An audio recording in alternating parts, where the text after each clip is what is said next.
Hello mga ka-wild. Nandito tayo ngayon. Nagdayo tayo sa isla ng Parula. Ang mapapanood nyo po ngayon ay spear fishing. Pero hindi kami ang maninisid. Si Kuya. Kuya Yan. Sandy. Maninisid po tayo mga ka-wild. Ayan. Tingnan natin kung paano si Kuya nakakapaghanap buhay. Ayan. Ano to si Kuya, dalawang kamay ang ano niya, putol. Ayan.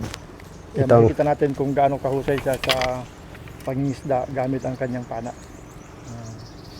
Mga ka-wild, si Kuya nga pala ay nag-upload din ng mga video sa YouTube and Facebook. Ang pangalan niyo po sa Facebook saka sa YouTube, Putol fishing.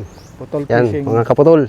Ayan. Putol fishing. Mapapanood niyo rin po siya sa Facebook saka sa YouTube sa account niya na Putol Fishing. Yan, maraming salamat mga kaputol. Sana po suportahan niyo rin po sila mga ka-wild. Ngayon ay sasama kami kay Kuya sa paninisid. Papadala namin sa kanya yung ating underwater camera. Titestingin ko na. Gaano katagal mo na kay Sanding ginagawa yung gantong pangingisda? Gaano ka... Katagal? ano na, matagal na talaga. Bata ka pa? Oo. Ay dito na nga ako nagkampurutulan. Talagang... Nung araw kasi talagang ano, yung hindi pa ganong mahigpit nung araw. Kaya ang gawa ko naman yung mga experience sa mga balunan. Ano, dinamita? Oo, mga dinamita. Ay minsan nakapiling manghuli ng pang-ulam. Ay yun ang ginamit ko. Kaya yun ang nakadali sa akin. Kaya tuloy ito nangyari. Pero dahil sanay ka sa dagat, tuloy ka pa rin. Yan. At ngayon, ito wala. fishing naman sa ngayon. Wala tayong magagawa. Talagang nasa huli ang pagsisisi. Pero yan ay sample na talaga. Mga ka-wild, kung gaano kahusay si Kuya Putol Fishing sa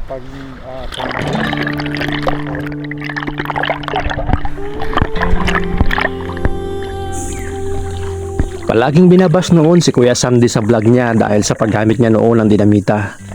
Pero pinagsisihan niya na daw iyon at ngayon ipinagpapatuloy niya ang buhay sa pamamana ng isda sa dagat kahit wala na ang dalawa niyang kamay. Hindi naging biro ang kapalit ng maling desisyon niya noon. Sa isang iglap, nagbago ang buhay ni Kuya Sandy. Naputol ang dalawa niyang kamay dahil sa dinamita. Isang pangyayaring hindi lang nagdulot ng matinding sakit sa katawan, kundi pati sa puso at isip niya bilang isang ama at tao. Marami ang humusga sa kanya. Marami rin ang nagsasabing kasalanan niya ang lahat ng nangyari. At totoo naman, aminado si Kuya Sandy na nagkamali siya noon. Pero sa likod ng pagkakamaling iyon, makikita mo rin ang isang taong pilit na bumabangon at lumalaban para sa buhay. Kahit wala na ang dalawa niyang kamay, hindi siya sumusuko sa buhay.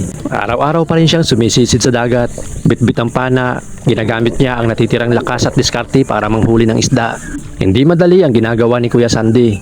Bawat pagsisid niya sa ilalim ng dagat ay may kasamang panganib, hirap at sakit. Pero para sa kanya, mas hindi kayang tiisin ang gutom kaysa pagod.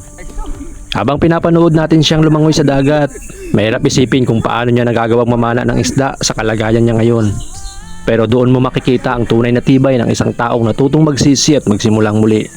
Kaya sa video na ito, samahan natin si Kuya Sandy, mga ka-wild, sa kanyang araw-araw na pakikipaglaban sa buhay. Tunghayan natin kung paano niya nagagawang sumisid, mamana ng isda at harapin ang dagat kahit wala na ang dalawa niyang kamay. Hindi lang ito simpleng kwento ng pangingisda. Isa itong kwento ng pagsisisi, pagbabago at matinding pagnanais na mabuhay sa kabila ng lahat ng nangyari. Sana ay mapanood ninyo hanggang dulo ang vlog na ito dahil bukod sa aral na mapupulot natin sa buhay ni Kuya Sandy, makikita rin natin kung gaano katatag ang isang taong hindi sumuko kahit marami nang nawala sa kanya.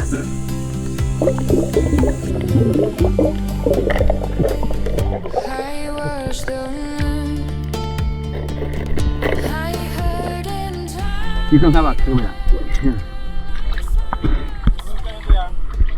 Tawag niya labahita rin yan. Oo.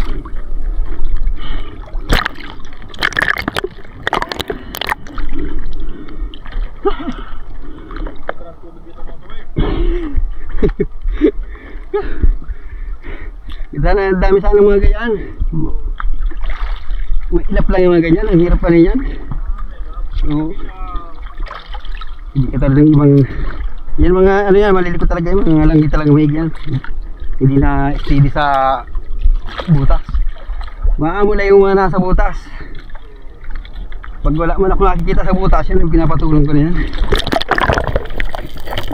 Wala mo ibang ano.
Hirap ko nang mabalingan.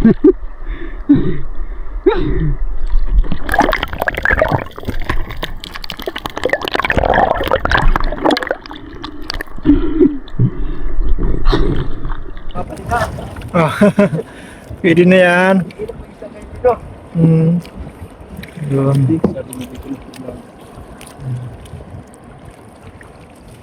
Ano yan? Mata, tama. Oh.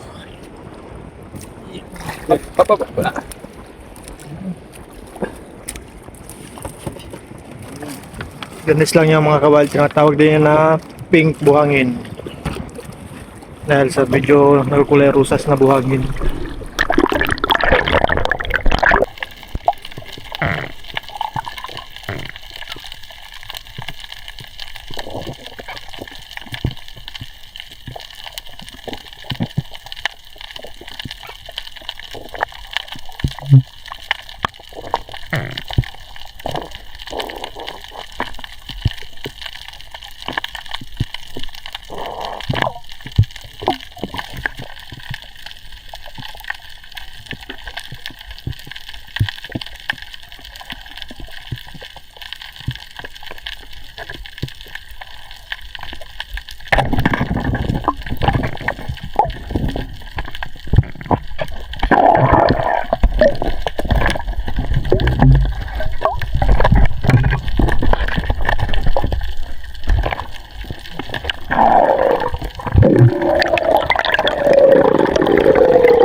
Matay mo na isa. Awal na tayo doon sa rin na isang ano.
Wala.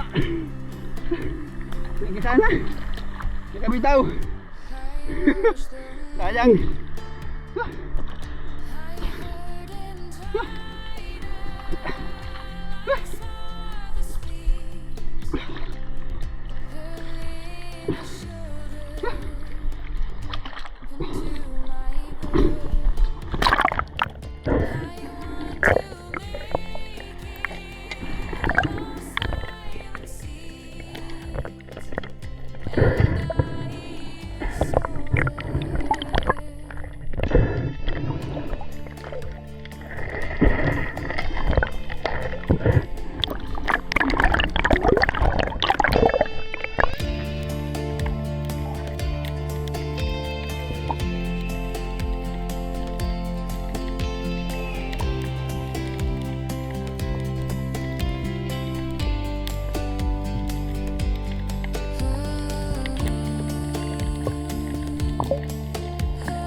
Tunggal.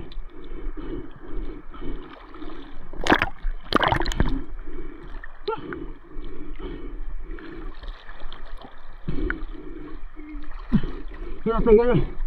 Sudah tunggal.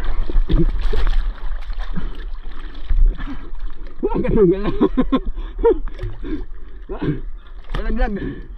Ini jangan satu enggak. Dito sa ilo.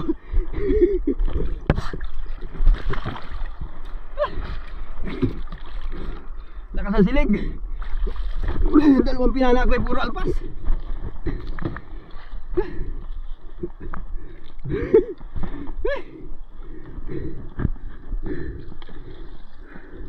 Yan mo na palanin. Nangagat yan. Buhay pa yan.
Ang naman, ay ano?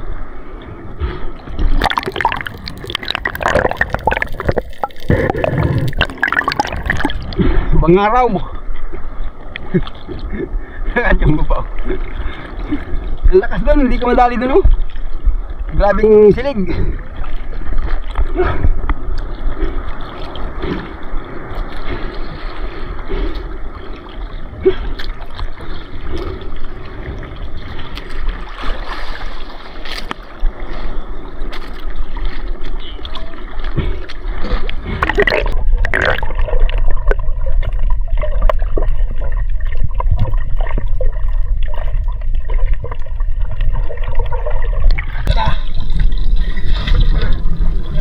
Dami. Wala. Ang lalaki.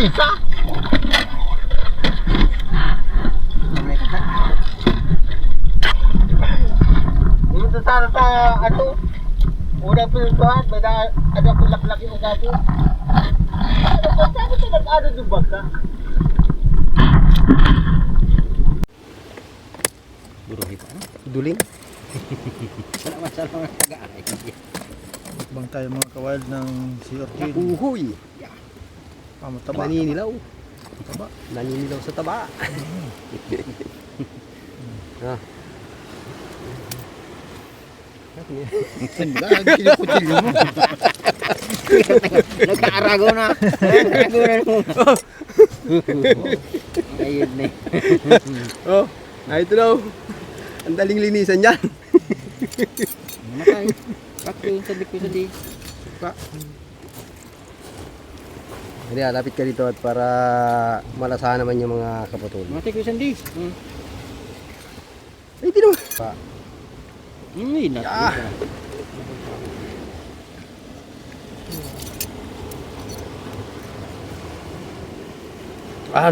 Naglalaway agad ako.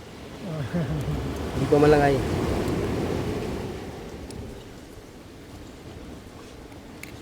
Yung kada dali-dali, hindi na madali. Oh.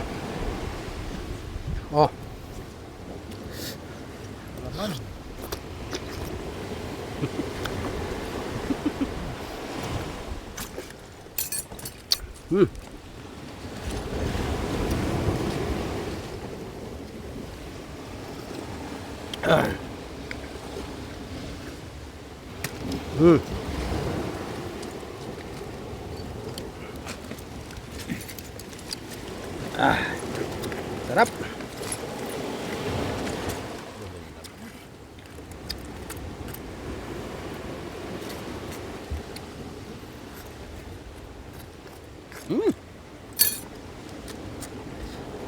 Oh.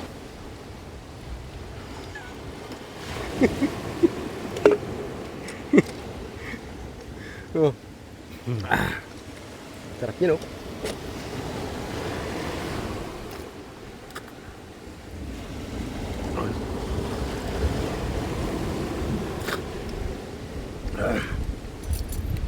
Ay, sarap.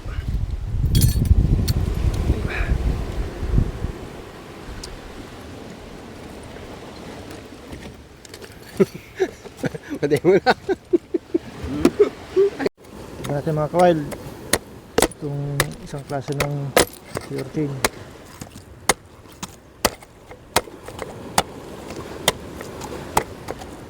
Ano yung mas masarap bro? Yung mahabang tinik, yung tuyom? Paris lang. Pares lang?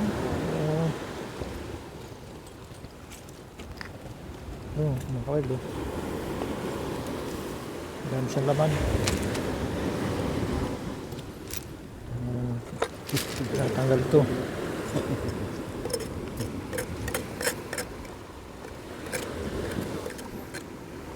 Parang may panahon kung kailan ito mataba.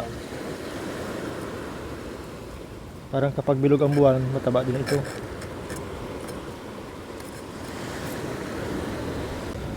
Naman yan. Oh, ayos ito. Ay, mga gulpi. Bukas pala, bukas.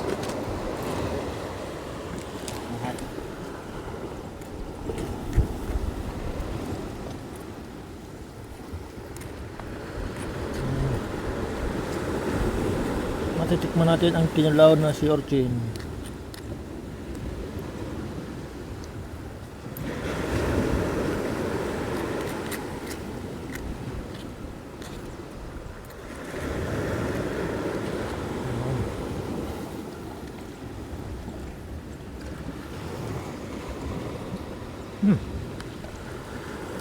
Ayos nga. May sili-sili.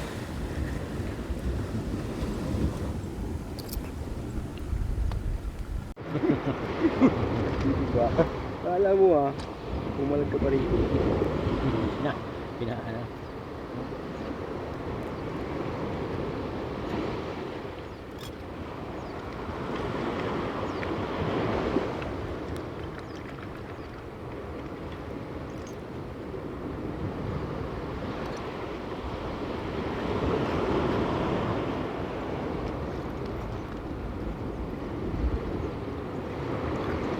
Laway na.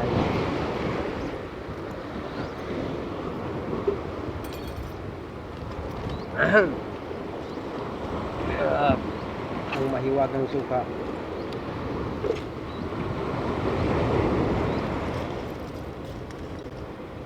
Oh.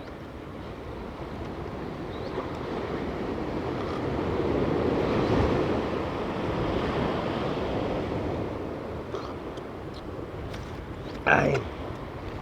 Nakadikit. Gili. Lagi mo ba yan kuya ginagawa yung pagkain ng sea urchin? Ano? Yung sea urchin, lagi mo ginagawa yung pagkain? Ano yan? Pag bihira lang ako dito ito yung napunta kami rito. Tuwing napunta ka Oo. dito, Hindi talaga nawawala yun hindi talaga namin pinapalipas yan. paborito mo ano? Kung napunta kami talaga dito, yan ang talagang bago kami mauwi niyan. Minsan nadala pa kami sa bahay. Kaya talagang may bawal ka ng Paborito kasi ito suka ng with mga anak sili. ko. Mga anak ko paborito yan. Suka with sili. Dali pa. Minsan nadala ko niya ng isang puno sa ganyan. Tapos timba. Oo. Pagdating doon, hindi lang naman yung anak ko kumakain, pati kapit-bahay ko. Doon sa bahay. Oo. Paborito rin talaga nila, no? Mga paborito nung una hindi yan nila paborito, nung matikman nila. Oh. At saka yung napapanood na nila sa mga Facebook nila. Nag-try sila. Tikman nila yung masarap talaga daw. Sarap. Sa ibang bansa, tinitinda yan kasama ng mga street food. Kaya ganito yung pasalubong ko lagi doon. Yes. Pagka umuwi na kami, pasalubong ako ng ganyan. Parang Yan naman ang paraan ni Kuya. napasubra yung suka ay.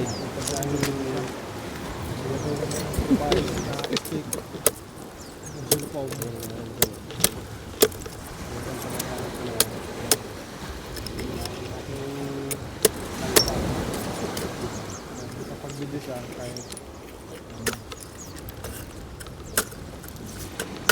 Ano nasarapan?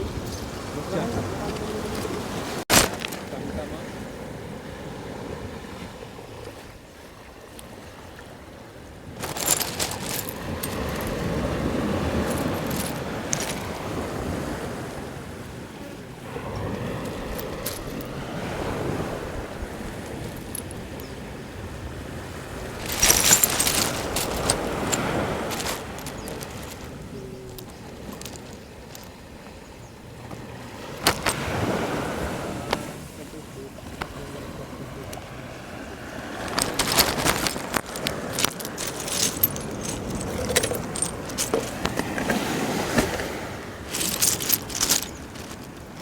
Narito mga kaway, lalo pag parteng hapon, napakalinis ang tubig, walang anumang basura, walang anuman yung damon dagat na lumulutang na medyo makati sa balat, kaya napakasarap maligo.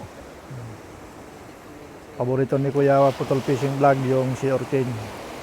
Tuwing pumupunta raw siya dito, hindi siya umuwi hanggat siya nakakakain nito.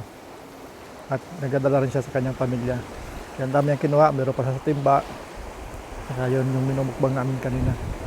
Napakalinam ng pala talaga ng lasa ng sugarcane, lalo't kapag sariwa-sariwa na bagong kuha sa dagat.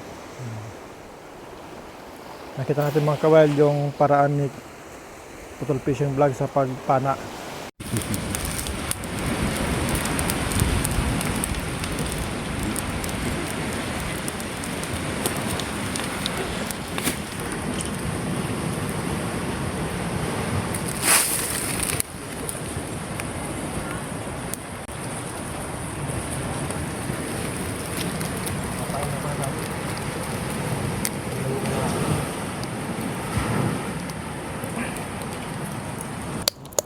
Yun. Sa basket.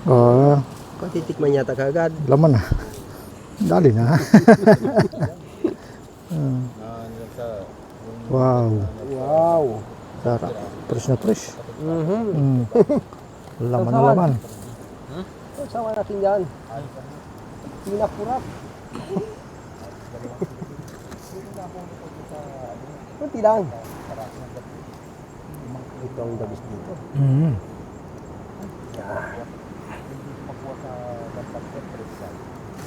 Wow. Linamnam.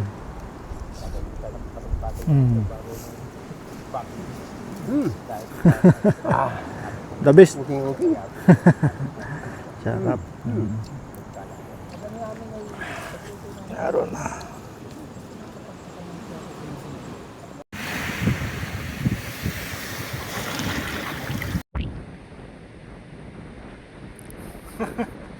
Ibabaw ka pa dyan ah. Dali.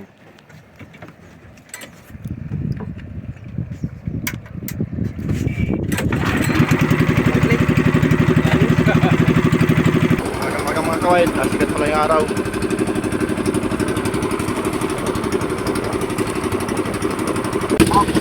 Kasi yun, mga kawin ito. Kawin ito. Yung pati ang huli. Yung agad. Kaya natin video kalmata. Sipat na kami ba? Ang siyang pati. Kasi padala na ibigay natin sa mga ko. Kaya ito sa labi yung right view. Pero right pa. Mas marami yung ganito. Alam mo pa sa akin. Ang huli namin sa parula. So, dalangin namin mga kawain, matulungan natin si Kuya na magkaroon siya ng underwater camera. Tapos supportan natin siya hanggang sa monetize yung YouTube niya, makadagdag yun sa support para sa kanyang pamilya.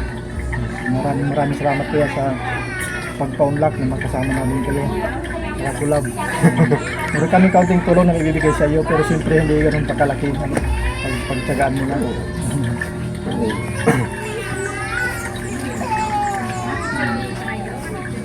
Yung halos nasa 40 mga kawain ang budget natin ngayon kasama yung gastos natin sa gasolina, iba pang mga travel expenses natin doon. Ang natira pa yung 3K, ibigay natin kay Kuya. Bagaman parang ngayon tabla ba o logi ngayon? Logi. Tutusin talaga mga kawain, logi. Kasi 2 days in 1 night kami doon plus yung expenses namin. Dahil kung wala yung lambat na yun, Lambat. lalong lugi. Lalong logi. Lalong malulugi. At yun ang nagsuwala yung lambat. So, Nagkalalay din sa ano natin. nagsama si Kuya ng 2 kamag-anak niya para doon maglambat. Kasi sabi niya, sakali mang walang mahuli sa pamana kasi medyo masulit ang panahon, sa lambat tiyak mayroon. Kaya katabla siya doon sa lambat. Lalo yung gagina. Hindi natin kalagay sa gabi. Dahil malaking siglo. Pero bigyan si Kuya ng pambiling bigas ulam ng pamilya. Thank you ano Kuya. Salamat. Maraming salamat dito sa malaking suporta na ito. Malaking tulong. Ayan. Yan po mga Wildlife Bros. wildlife group. Yan. Kawai, huwag natin kalimutan. Supportan rin Nalugi man kami dun sa dito bawi man. Bawi man. Bawi man tayo dito. Oo. So muli mga kawal, maraming salamat po sa aming buti manonood, mga sponsor, maraming salamat po. Lagi po kayo mag-iwan ng comment and like. At kung bago po kayo sa aming channel, paki-subscribe na rin po. Itama nyo rin po si Putol Fishing Vlog. Paki-subscribe na rin po. Thank you po. Pala kayo magpapasalamat na ako sa inyo mga kapatol. Ayan. So posibleng mga ilang video pa kaming kasama ni Kuya Putol, lalo't pagkarasota natin siya. Sana mag-ano ulit Channel tayo, yan. magsama ulit. Pag magandang panahon naman, Maganda medyo huwag tayong... kanina nawala yung excitement ko sa ano eh. Wala tayo ng gabi. Oo, gabi.